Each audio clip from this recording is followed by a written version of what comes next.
اعوذ باللہ من الشیطان الرجیم بسم اللہ الرحمن الرحیم الحمدللہ رب العالمین والصلاۃ والسلام علی محمد وعلی آلہ وسلم۔ انشاءاللہ آج ہم سورہ صاف کا مطالعہ کریں گے۔ یہ ایک مدنی سورت ہے۔ قرآن کریم کی شان نزول کے لحاظ سے 109، جبکہ ترتیب قرآن کے لحاظ سے 61۔ اس صورت میں کل 14 آیات ہیں جو کہ 2 رکوع پہ مشتمل ہیں۔ لفظ الصف، اس کا روٹ صفف ہے، سواد فے، جس کا مفہوم ہے صف بستہ کھڑے کیے جانا، to set in a rank. اب تھوڑی دیر کے لیے غور کریں۔ ہم نے کچھ ہفتے پہلے سورہ الحشر کا مطالعہ کیا، اور حشر کا مفہوم تھا اکٹھا کیے جانا۔ اس کے بعد ہم نے سورہ الممتحنہ کا مطالعہ کیا، جس کا مفہوم ہے جانچ پڑتال، یعنی ایگزامن کیے جانا۔ اور اب سورہ صف، یعنی صف بندی کیا جانا۔ اس لیے ضروری ہے کہ ہم اس ترتیب کو اور جو چیز ہمیں بتائی جا رہی ہے ذرا ذہن میں رکھیں، تاکہ ہم اپنے اس دور زندگی میں جتنی جلدی ممکن ہو سکے یہ فیصلہ کر لیں کہ کل کو ہم نے کس صف میں کھڑے ہونا ہے۔ اس صورت میں انشاءاللہ ہمیں مومنین اور صالحین، ان کی صف میں کھڑے ہونے والوں کی صفات اور طرز عمل کو جاننے کا موقع ملے گا، اس دعا کے ساتھ کہ اللہ تعالیٰ نبی کریم صلی اللہ علیہ وآلہ وسلم کی وساطت سے ہم سب کو قرآن کریم کا صحیح مفہوم عطا فرمائیں۔ آئیے مطالعہ قرآن کا آغاز کرتے ہیں۔ سورہ الصف۔ سبح للہ ما فی السماوات و ما فی الارض، تسبیح کر رہا ہے اللہ تعالیٰ کے لیے جو کچھ بھی آسمانوں میں ہے اور جو کچھ بھی زمین میں ہے۔ وَهُوَ الْعَزِيزُ الْحَكِيمُ، اور وہی عزت والا ہے، حکمت والا ہے۔ یا ایھا الذین آمنوا، اے ایمان والو، لم تقولون ما لا تفعلون، کیوں تم کہتے ہو جو تم کرتے نہیں ہو۔ صبا کا روٹ سین بے ہیز ہے، جس پہ عام طور پہ ہم ترجمہ کیا جاتا ہے تسبیح کر رہا ہے، اور اس کا دوسرا مفہوم ہے جو کام اس کے ذمہ کیا گیا ہے وہ لگاتار وہی کام کیے جا رہا ہے، جسے آپ کہہ سکتے ہیں آربٹنگ۔ تفعلون فعل سے بنا، فے این لام، تم سر انجام دیتے ہو، یو ڈو، یو پرفارم۔ اب ان دونوں آیات پہ غور کیجیے۔ اس کائنات کی ہر چیز اپنے خالق اور مالک کائنات کے تفویض شدہ کام میں سرگرم عمل ہے۔ گو اللہ تعالیٰ کے پاس ہر طرح کے مکمل اختیارات ہیں، لیکن وہ اپنے اختیارات کو بزور نہیں بلکہ حکمت کے ساتھ استعمال کرتا ہے۔ اور اگر ہم نظام کائنات پہ غور کریں گے تو یہ حقیقت واضح ہو جاتی ہے کہ ہر شے اپنے عمل کی بدولت پہچانی جاتی ہے، اور صاف پتہ چل جاتا ہے کہ اس کے مقاصد کیا ہیں اور اس کے فرائض کیا ہیں۔ اس لیے ہے ایمان والو، تم اپنے دعوی ایمان کا عملی ثبوت دو، اور ایسی بات نہ کہو جس پہ تم خود عمل نہیں کرتے۔ ایمان کا تقاضا قول اور فعل میں ہم آہنگی ہونا ہے۔ کبر مقتا عند اللہ، بہت ہی ناپسندیدہ ہے اللہ کے ہاں، ان تقولوا ما لا تفعلون، کہ تم وہ بات کہو جو تم کرتے نہیں ہو۔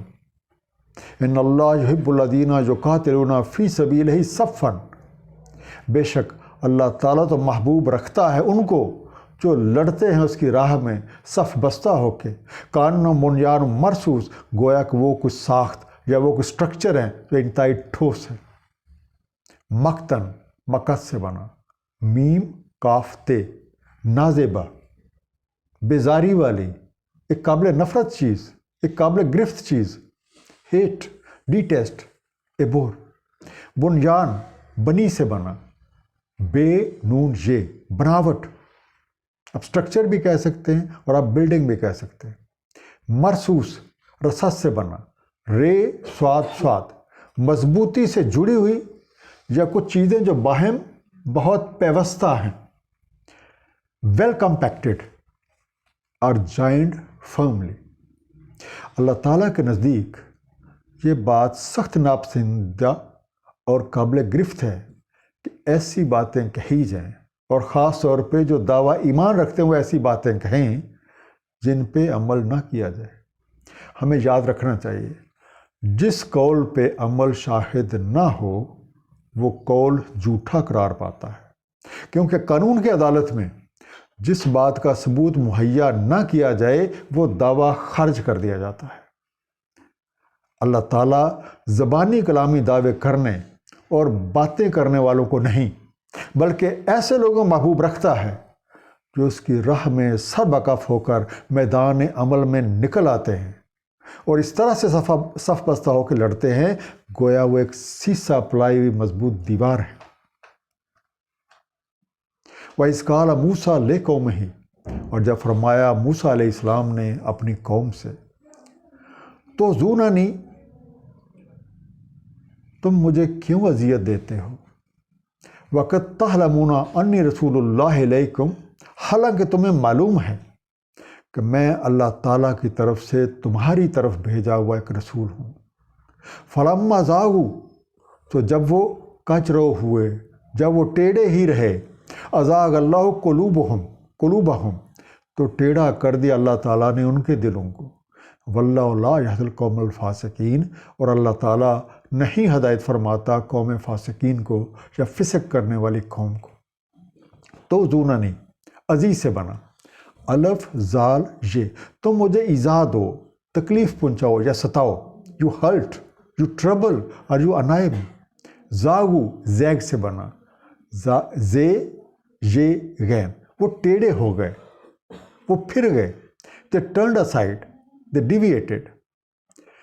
محض باتیں بنانے والوں کے حوالے سے اس آیت میں حضرت موسیٰ علیہ السلام کی قوم کے طرز عمل کو بطور مثال پیش کیا جا رہا ہے کہ جو باتیں تو بہت بناتے تھے لیکن جب عمل کا وقت آتا تو طرح طرح کے بہانے اور عذر بنانے لگ جاتے، اور اس طرح سے وہ اپنے رسول کے لیے ایک اذیت کا باعث بن جاتے۔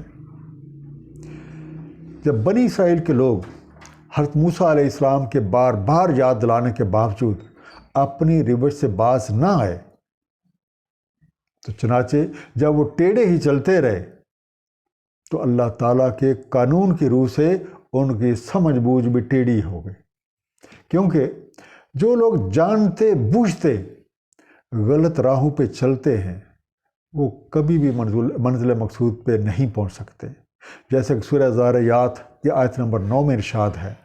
ترجمہ، اس سے وہی برگشتہ ہوتا ہے جو کوئی الٹا پھر جاتا ہے۔ وَإِذْ قَالَ عِیسیٰ ابْنُ مَرْیَمَ، اور جب فرمایا عیسیٰ ابن مریم علیہ السلام نے، یا بنی اسرائیل، اے بنی اسرائیل، انی رسول اللہ علیکم، بے شک میں اللہ تعالیٰ کا رسول ہوں تمہاری طرف، مصدق لما بین یدی من التوراۃ، اور مصدق اس کا جو میرے سے پہلے موجود ہے تورات سے، ومبشرا برسول، اور میں بشارت دیتا ہوں ایک رسول کی، یاتی من بعد اسمہ احمد، جو میرے بعد آئیں گے اور ان کا نام احمد ہے۔ فلما جاءہم بالبینات، تو جب وہ آگے ان کے پاس دلائل روشن کے ساتھ، قالو، انہوں نے کہا، ھذا سحر مبین، یہ تو سریعاً ایک جادو ہے۔ احمد، اس کا روٹ ہے حمد، ہے میم دال، جس کی بہت حمد کی جائے، the one praised، اور اسی روٹ سے لفظ بنتا ہے محمد صلی اللہ علیہ وسلم، اس کا مطلب ہے حمد کیا ہوا، جس کی آلریڈی حمد ہو چکی ہے۔ اب بنی اسرائیل سے ہی ایک اور مثال ہمارے سامنے جو ہے وہ پیش کی جا رہی ہے کہ جب حضرت عیسیٰ علیہ السلام نے انہیں یہ کہا کہ میں تمہاری طرف اللہ تعالیٰ کا بھیجا ہوا رسول ہوں اور جو کچھ تمہارے پاس موجود ہے میں اس کی تصدیق کر رہا ہوں، اور تمہیں ایک ایسے رسول کی بشارت دیتا ہوں جو میرے بعد آئیں گے اور ان کا نام احمد ہوگا۔ لیکن جو لوگ حضرت موسیٰ علیہ السلام کے لیے پریشانی اور کوفت کا سبب بنے رہے، انہوں نے حضرت عیسیٰ علیہ السلام کے ساتھ جو سلوک کیا تھا وہ آپ سب جانتے ہیں۔ چنانچہ جب ان کی بشارت کے مطابق وہ رسول آیا اور اپنی حقانیت کے ثبوت کے طور پہ دلائل روشن پیش کیے تو یہ لوگ اسے ایک سحر یا ایک جادو قرار دینے لگ گئے۔ اس آیت سے ہمیں اس حقیقت کا بھی اندازہ ہو جاتا ہے کہ نبی پاک صلی اللہ علیہ وآلہ وسلم کی بعثت کا تذکرہ انبیاء کرام اپنی امتوں سے کرتے رہے ہیں اور آپ کا تذکرہ پہلی کتابوں میں بھی موجود ہے۔ ومن اظلم، اور اس سے بڑا ظالم کون، ممن افترى علی اللہ الکذب، جو افطرا کرے اللہ تعالیٰ پر کذب سے، وہو یدعی الی الاسلام، حالانکہ اس سے بلایا جا رہا ہے اسلام کی طرف، واللہ لا یہدی القوم الظالمین، اور اللہ تعالیٰ نہیں ہدایت فرماتا ظلم کرنے والی قوم کو۔ یریدون لیطفئوا نور اللہ بافواہہم، وہ ارادہ کیے ہوئے ہیں کہ بجھا دیں اللہ تعالیٰ کے نور کو اپنے منہ سے یا اپنی پھونکوں سے، واللہ متم نورہ، اور اللہ تعالیٰ تمام فرماتا ہے اپنے نور کا، ولو کرہ الکافرون، چاہے کافر کراہت کرتے رہیں، چاہے کافروں کو جو کتنا ہی ناگوار ہو۔ لیطفئوا تفا سے بنا، تو فے الف، گل کر دیں، پٹ آف اور ایکسٹنگوش، متمو تمام سے بنا، تے میم میم، مکمل کر دیں، ول پرفیکٹ، ول کمپلیٹ۔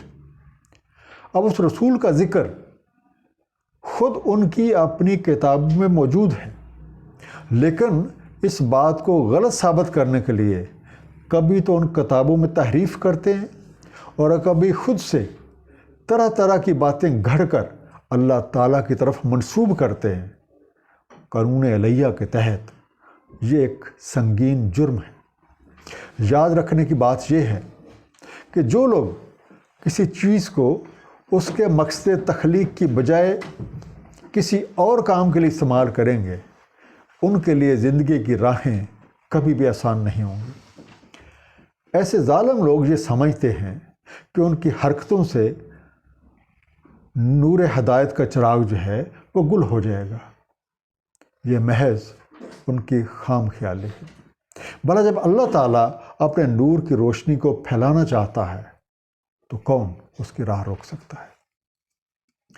هو الذی ارسل رسولہ بالہدی ودین الحق، وہی ہے جس نے بھیجا ہے اپنے رسول کو ہدایت اور دین حق کے ساتھ، لِیُظْہِرَہُ عَلَى الدِّینِ کُلِّہ، تاکہ مظہر کر دے اسے سب ادیان پہ، وَلَوْ کَرِہَ الْمُشْرِکُونَ، اگرچہ یہ مشرک کراہت کرتے رہیں۔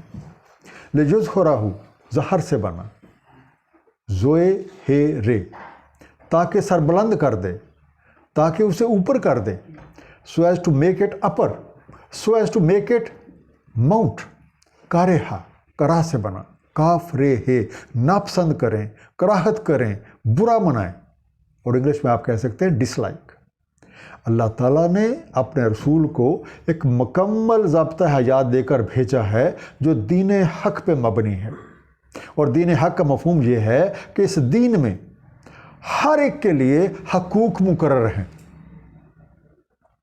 اور جب ہر کوئی ان حقوق کو ادا کرے گا تو نتیجتاً ایک بہت ہی خوبصورت معاشرہ جس میں سب کی عزت محفوظ، سب کے حقوق محفوظ ہوں گے، وہ مرز وجود میں آئے گا۔ امن و امان ہوگا، امن و سکون ہوگا، اور اس کا مقصد کیا ہے؟ تاکہ جو رسول آئے ہیں ایک دین حق لے کے، تاکہ یہ دین حق جو ہے اسے باقی تمام دینوں پہ غالب کر دیا جائے، چاہے یہ بات مشرکین کو کتنی ہی ناگوار گزرے۔ اور مشرکین کیا کر رہے ہیں کہ اللہ واحد کے قانون کی بجائے خود اپنے خود ساختہ الہوں کی اطاعت کرنا چاہتے ہیں۔ یا ایھا آمنو، اے ایمان والو، ہل ادلکم علی تجارت، کیا میں نشاندہی کروں تم ایک ایسی تجارت کی، تنجیکم من عذاب علیم، جو تمہیں نجات دلا دے ایک عذاب المناک سے۔ تؤمنون باللہ، تم ایمان رکھو اللہ تعالیٰ پہ، ورسولہ، اور اس کے رسول پہ، وتجاہدون فی سبیل اللہ باموالکم وانفسکم، اور تم جہاد کرو اللہ تعالیٰ کی راہ میں اپنے اموال سے اور اپنے انفس کے ساتھ۔ ذالکم خیر لکم، یہ چیز بہتر ہے تمہارے لیے، ان کنتم تعلمون، اگر تم علم رکھتے ہو۔ ادلکم دلل سے بنا، دال لام لام، تمہیں دکھاؤں، تمہیں ایسی بات بتاؤں، point you out, show you اور لیڈ یو۔ اب ان آیات میں اہل ایمان کو زندگی کی اس اعلیٰ تر سے آگاہ کیا جا رہا ہے جسے اپنا کر وہ حقیقی کامیابی حاصل کر سکتے ہیں۔ ایک عام مشاہدہ ہے کہ اس دنیا میں ہر کوئی ایسی تجارت کرنا چاہتا ہے یا ایسا کاروبار کرنا چاہتا ہے جس میں اسے فائدہ ہی فائدہ ہو۔ اس لیے اگر کسی کو بھی ایسے کاروبار کا پتہ چل جائے جس میں نقصان کا کوئی خطرہ ہی نہ ہو تو کیا بات ہے، اور وہ تجارت یہ ہے کہ اللہ وحدہ لا شریک پہ ایمان رکھیں، نبی کریم صلی اللہ علیہ وآلہ وسلم کو اپنا ہادی اور رہنما مانا جائے، اور اللہ تعالیٰ کی راہ میں اپنے جان و مال غرض ہر طرح سے پوری کوشش کی جائے۔ اگر اس بات کو علم حقیقی کی روشنی میں دیکھا جائے تو صاف نظر آ جائے گا کہ اس تجارت میں کس قدر فائدہ ہے۔ اسی حوالے سے سورہ فاطر کی آیت نمبر 29 میں ارشاد ہے، بے شک جو لوگ اللہ کی کتاب کی تلاوت کرتے ہیں اور صلاۃ قائم رکھتے ہیں اور خرچ کرتے ہیں ہمارے دیے رزق میں سے چھپے اور اعلانیہ طور پہ، وہ تو امیدوار ہیں ایک تجارت کے کہ نہیں ہوتا جس میں کچھ ضائع۔ اب یاد رکھنے کی بات یہ ہے کہ دین حق کو دوسرے ادیان پہ غالب کرنے کے لیے دعوی ایمان رکھنے والوں کو ہی کوشش کرنی ہے۔ یہ پہلے بھی یہ کام انسان ہی کرتے رہے، جو ایمان ایمان لانے والے وہی کرتے ہیں، اور اب بھی یہ ایمان لانے والوں نے، ایمان رکھنے والوں نے ہی کرنا ہے۔ یغفر لکم ذنوبکم ویدخلکم جنات تجری من تحتہا الانہار، اگر تم دین حق جو ہے اس کو باقی ادیان پہ غالب کرنے کے لیے کوشش کرو گے، جس طریقے سے بتایا جا رہا ہے ویسے عمل کرو گے تو کیا ہوگا؟ یغفر لکم ذنوبکم، وہ بخش دے گا تمہیں غلطیاں، تمہاری غلطیاں، تمہارے گناہ، تمہاری تقصیریں۔ وَيُدْخِلْكُمْ جَنَّاتٍ تَجْرِي مِن تَحْتِهَا الْأَنْهَارُ، اور داخل فرما دے گا تمہیں ایسے باغوں میں کہ جاری ہیں جن کے تحت نہریں۔ وَمَسَاكِنَ طَيِّبَةً فِي جَنَّاتِ عَدْنٍ، اور طیب مساکن، ایک پاکیزہ رہنے کی جگہ باغات عدن میں۔ ذالک الفوز العظیم، یہ ہے ایک عظیم کامیابی۔ وَأُخْرَىٰ تُحِبُّونَهَا، اور اس کے بعد ایک اور جس کی تم بہت محبت رکھتے ہو، وہ کیا چیز ہے؟ نصر من اللہ ہے، وہ فتح قریب، نصرت اللہ تعالیٰ سے اور ایک فتح قریب۔ وَبَشِّرِ الْمُؤْمِنِينَ، اور بشارت ہے مومنین کے لیے۔ اخرى آخر سے بنا، الف خیر رے، اس کے پیچھے، اس کے بعد اگلے والی، behind this another next the following one۔ اب اس تجارت کا فائدہ یہ ہے کہ اللہ تعالیٰ تمہاری ساری غلطیاں اور کوتاہیاں بخش دے گا اور تمہیں طرح طرح کی نعمتوں سے نوازے گا، جس کی بدولت تمہاری زندگی پرسکون، تمہاری زندگی خوف اور غموں سے آزاد اور راحت اور چین کا سامان ہوگی، اور یہ ایک بہت بڑی کامیابی ہے۔ اور دوسری چیز جو تمہیں بہت محبوب ہے، وہ بھی اللہ تعالیٰ کی نصرت کے سبب حاصل ہو جائے گی، یعنی کامیابی کی راہیں یک بعد دیگریں کھلتی چلی جائیں گی اور تم آگے اور آگے اور آگے چلتے جاؤ گے۔ یا ایھا الذین آمنوا، اے ایمان والو، کونوا انصار اللہ، ہو جو انصار اللہ تعالیٰ کے، انصار مددگار، مدد کرنے والے. کما قال عیسیٰ ابن مریم للحواریین من انصاری الی اللہ، تو جیسے کہا تھا عیسیٰ ابن مریم علیہ السلام نے اپنے حواریوں سے، کون ہے میرا انصاری اللہ تعالیٰ کی خاطر.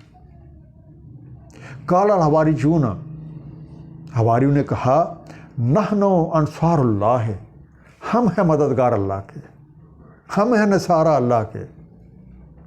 فآمنت طائفۃ من بنی اسرائیل، تو ایمان لے آیا ایک طائفہ بنی اسرائیل سے.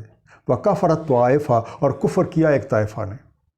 للحواریین، اس کا روٹ ہے حور، ہے واو رے، جو عام طور پہ باہمی گفت و شنید کرتے ہیں، ایک دوسرے کے ساتھ آئیڈیاز ایکسچینج کرتے ہیں. Those who frequently exchange views. اور حواری کے ایک اور مفہوم جو ہے وہ ہیں دھوبی کے، جو کپڑوں کو بہت اچھی طرح سے دھوتا ہے اور سنوارتا ہے. کچھ لوگوں کا خیال یہ ہے کہ اس سے مراد میدا ہے، کیونکہ میدا جو آٹے کا جوہر ہوتا ہے. اور کچھ جو ہیں وہ اس کا مفہوم سفیدی کا بتاتے ہیں. کچھ مفسرین نے خیر خائی اس سے مراد لیا ہے. اور عام طور پہ جن من کے اجلے لوگوں نے خلوص نیت کے ساتھ حضرت عیسیٰ علیہ السلام کا ساتھ دیا تھا، انہیں حواریین کہا جاتا ہے. دوسرا لفظ تھا طائفہ، توف سے بنا، توئے واو فے، ایک پارٹی یا گروہ جو کسی ایک کے نظریے پہ قائم ہو. اور عام طور پہ گروپ آف پیپل، یا ایسے لوگ جو 2 سے 1000 کے درمیان جو گروپ ہے، تو عربک جو لغات ہیں ان کے مطابق اسے ہم طائفہ کہہ سکتے ہیں.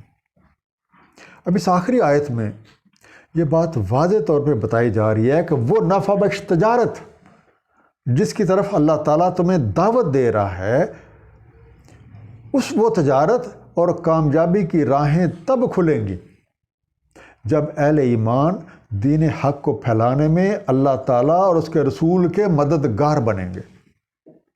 اور یہ کوئی نئی بات نہیں ہے، اس سے پہلے بھی یہ کوششیں اہل ایمان ہی کرتے آئے ہیں، جس کی مثال حضرت عیسیٰ علیہ السلام کے مخلص ساتھیوں کی ہے کہ جب ان سے حضرت عیسیٰ علیہ السلام نے یہ سوال کیا کہ دین حق کی خاطر کون اللہ تعالیٰ کا مددگار بنے گا، تو انہوں نے اس دعوت پہ لبیک کہا.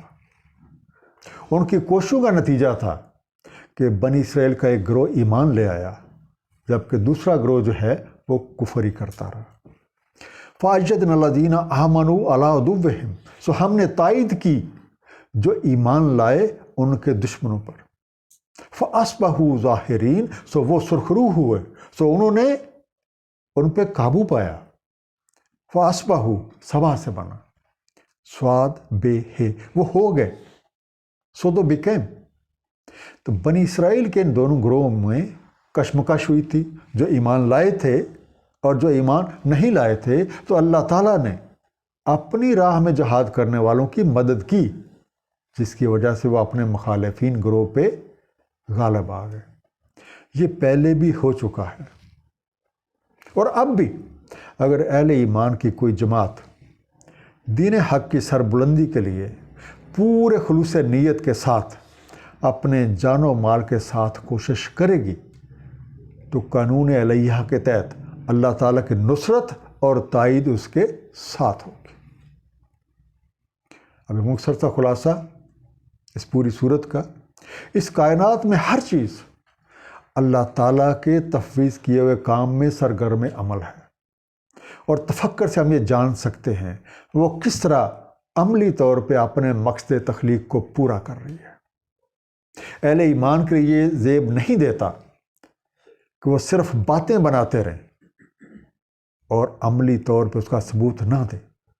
ایسے افعال اللہ کے نزدیک بہت ہی ناپسندیدہ ہیں. اور اس کی ایک مثال حضرت موسیٰ علیہ السلام کی قوم ہے، جنہوں نے ایسی حرکات سے اپنے نبی کو بہت ستایا. اور ایک اور مثال حضرت عیسیٰ علیہ السلام کے حوالے سے بھی پیش کی گئی ہے. نبی پاک صلی اللہ علیہ وآلہ وسلم کا ذکر مبارک پہلی آسمانی کتابوں میں بھی موجود ہے، اور سب انبیاء کرام نے آپ کی بعثت کے بارے میں اپنی اقوام کو آگاہ کیا۔